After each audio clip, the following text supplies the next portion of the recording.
نماز کے بغیر انسان مسلمان نہیں ہے۔ کیوں؟ نماز کے بغیر اسلام نہیں بچتا، نماز کے بغیر ہمارے نبی نے اسلام قبول ہی نہیں کیا۔ طائف میں آپ تبلیغ کرنے کے لیے گئے تھے، انہوں نے آپ کو پتھر مارے، زخمی کر دیا، خون و خون کر دیا۔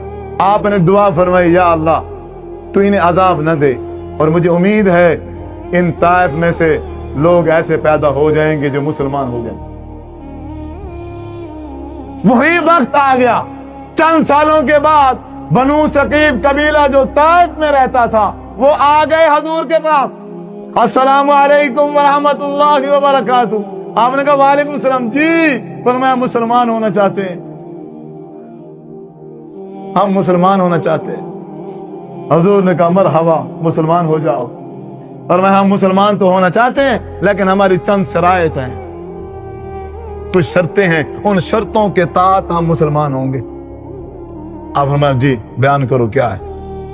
فرمایا پہلی شرط یہ ہے کہ ہم جو ہے نا زکوٰۃ نہیں دیں گے، ہم مسلمان ہوتے ہیں پر زکوٰۃ ہمیں ٹھیک ہے، تم کلمہ پڑھ لو مسلمان ہو جاؤ، زکوٰۃ نہ دینا۔ حضور نے کہا زکوٰۃ ہوتی ہے نا سال کے بعد ایک بار، ایک سال جب یہ مسلمان رہیں گے تو زکوٰۃ کی عادت ہی ہو ہی جائے گی۔ ٹھیک ہے جی، نہ دینا تم عشر، نہ دینا تم زکوٰۃ، قبول ہے تمہاری یہ شرط۔ فرمایا ہماری ایک اور شرط بھی ہے۔ فرمایا وہ کیا؟ ہم جہاد بھی نہیں کریں گے۔ آپ نے کہا قبول ہے، ٹھیک ہے تم جہاد نہ کرنا، اور بتاؤ؟ فرمایا ہماری آخری شرط ہے، اس کے بعد ہم کلمہ پڑھ لیں گے مسلمان ہو جائیں گے۔ فرمایا وہ آخری شرط کیا ہے؟ فرمایا اے حضور ہم نماز بھی نہیں پڑھیں گے، ہم نماز بھی نہیں پڑھیں گے۔ آپ صلی اللہ علیہ وسلم نے شاہ فرمایا پھر تم رہنے ہی دو۔ وہ اسلام جس میں نماز نہیں ہے وہ خیر نہیں ہے، اس میں کوئی خیر ہی نہیں ہے، اس میں کچھ بھی نہیں بچتا۔ جب اسلام سے نماز نکل گئی سمجھو خیر ختم ہو گئی ہے، اب تمہارے اسلام لانے کی ضرورت نہیں ہے۔ اب ہم اپنے گربان میں جھانکیں، کیا ہم 5 وقت کے نمازی ہیں؟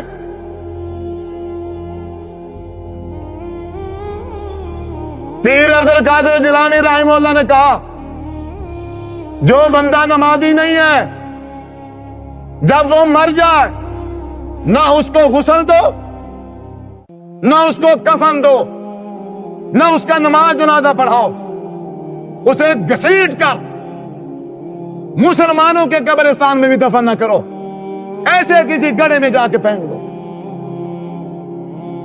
امام احمد بن حنبل رحمہ اللہ تعالیٰ نے کہا جو نماز نہیں پڑھتا وہ کافر ہے، واجب القتل ہے۔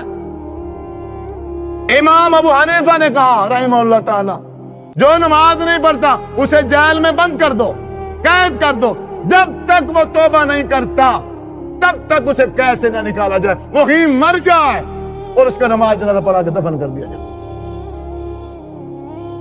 کوئی محدث ایسا نہیں ہے، کوئی بزرگ ایسا نہیں ہے جو تارک نماز کو، نماز نہ پڑھنے والے کو مسلمان سمجھتا ہو، وہ اس کو کافر سمجھتے تھے، دین اسلام سے خارج ہے وہ۔